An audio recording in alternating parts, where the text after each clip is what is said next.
तो दोस्तों बहुत बहुत स्वागत है आप सबका रेट्रो शावेद ब्लॉग में। तो फिरोज खान जीजू की जो स्टोरी चल रही थी, आज उसका पार्ट 2 अपलोड हो रहा है। तो आप लोग जुड़े रहिए और देखते रहिए, क्लाइमैक्स बहुत शानदार है। नॉर्मली कोई भी सामान होता है, हम अपने घर में एंटर करते हैं तो उसको इजीली वहाँ पर रखते हैं उसकी मुकम्मल जगह पर।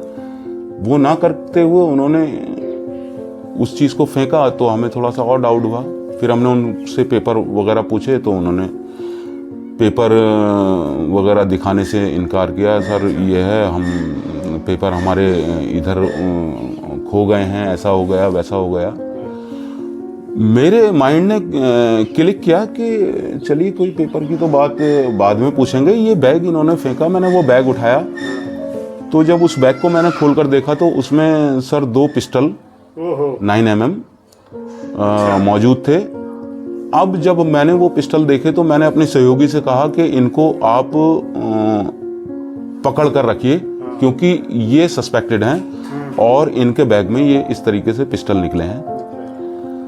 तो प्रथम दृष्टया तो हम यही समझे कि हो सकता है ये एम्यूनिशन और आर्म्स को बेचने और ख़रीदने का कारोबार करते हों अवैध रूप से।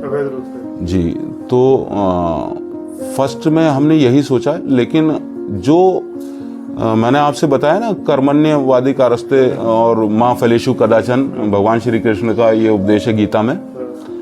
तो देखिए भगवान भी हमारे साथ साथ हमारी हेल्प कर रहे हैं। हालांकि हम अंधेरे में तीर मार रहे थे, लेकिन देखिए जब करने वाली बात होती है तो भगवान हमारा हर समय साथ देते हैं। और वही सिचुएशन हमारे साथ भी वहाँ घटित हो रही थी।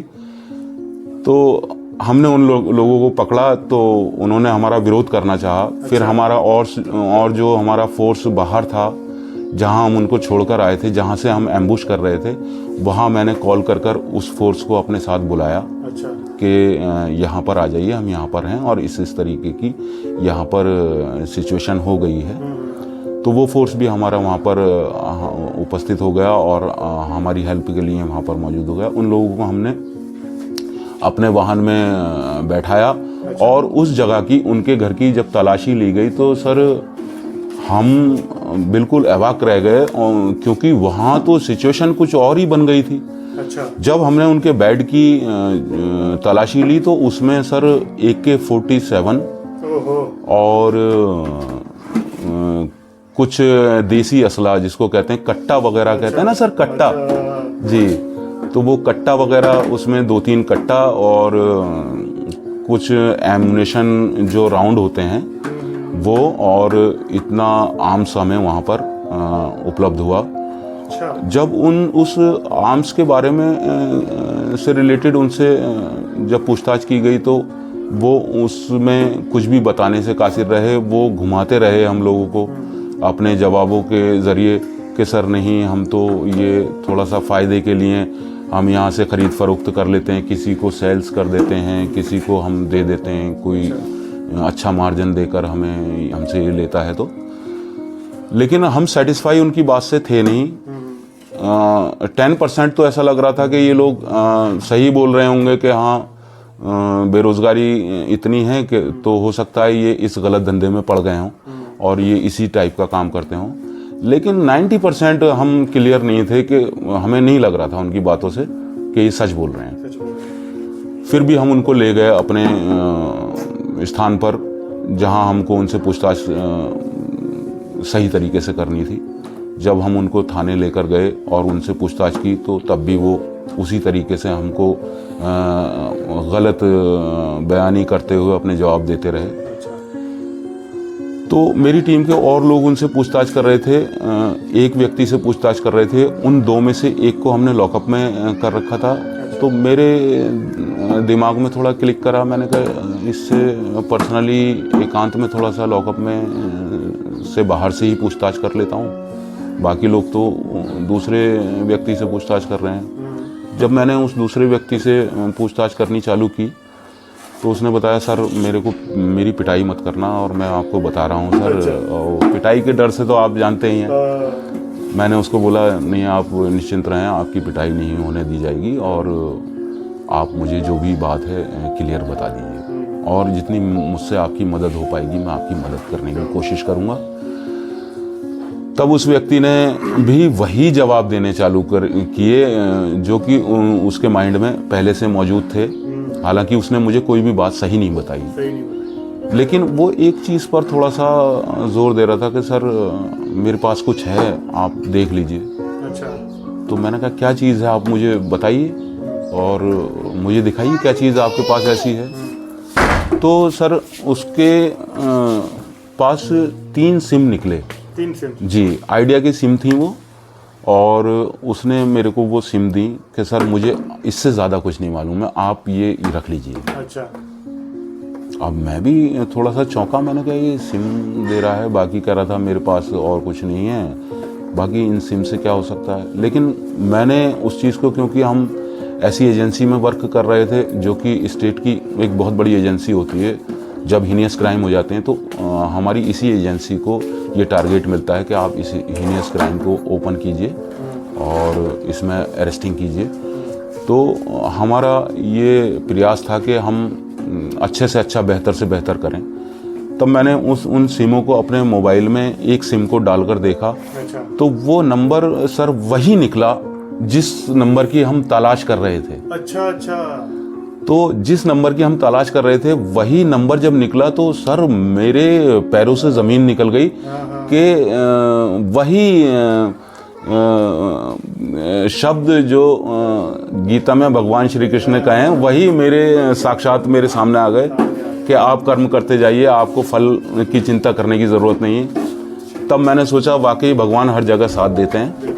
तो मुझे खुशी का ठिकाना नहीं रहा कि ये वही बंदा है जिसके लिए हम 2 दिन से यहाँ पर लगे हुए थे अपने मिशन में, और हमारे ऊपर इतना प्रेशर था और हम किसी व्यक्ति की जान बचाने के लिए यहाँ लगे हुए थे, और हम उसकी अब जान बचा सकते हैं और हम उसको सेव कर सकते हैं।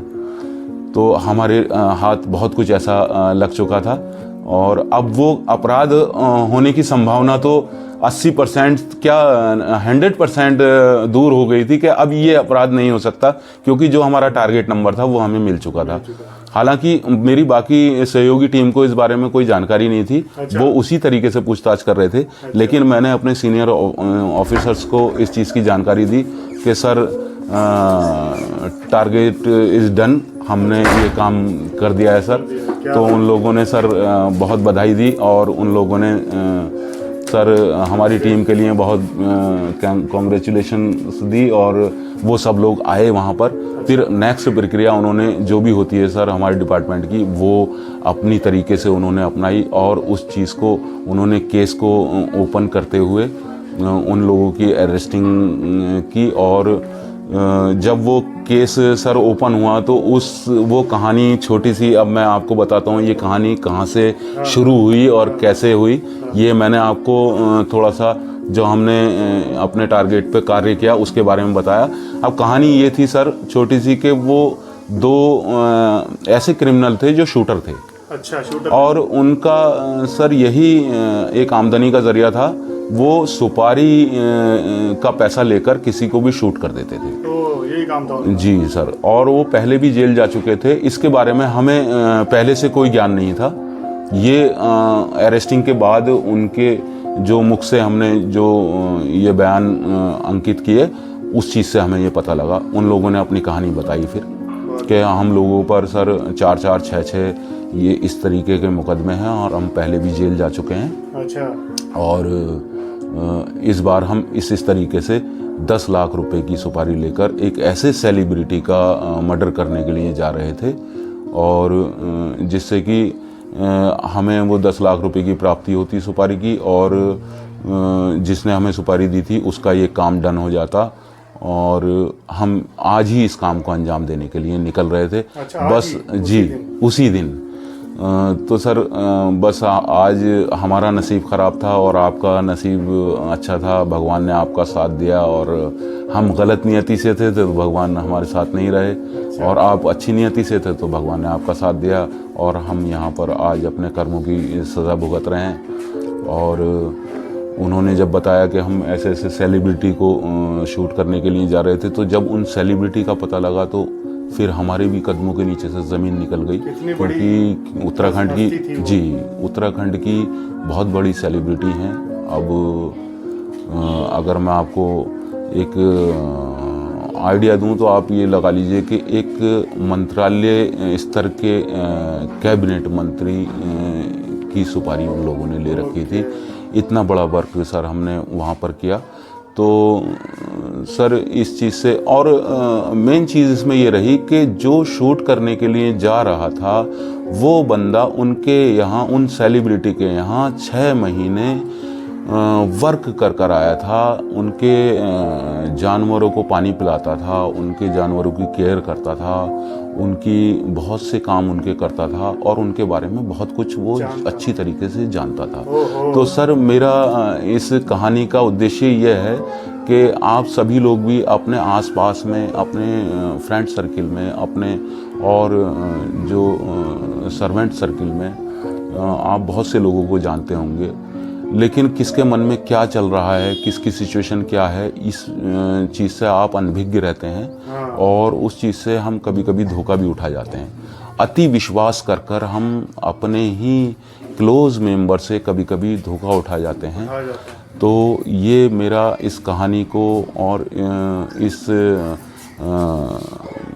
एक्ट को बताने का यही प्रयास था कि इससे मैं आप लोगों को अवाक कर सकूं और अवेयर कर सकूं कि आप इससे सावधान रहें। Savdhaan India, be care, be happy. आप सब लोग सकुशल रहें और इस कहानी से एक आप प्रेरणा लें और आप सब लोग जागरूक रहें। तो sir wish you all the best. जय हिंद, जय भारत। तो बस यही था आज की वीडियो में। अगर ये स्टोरी, ये क्लाइमैक्स आपको पसंद आया हो तो मैं जीजू से और रिक्वेस्ट करूंगा कि इस तरह के और भी वीडियो वो लेकर आएँ। बहुत सारी स्टोरीज हैं उनके पास, तो अगर आप कहेंगे तो दोबारा से इस सीरीज़ को हम स्टार्ट करेंगे। तो थैंक यू वेरी मच।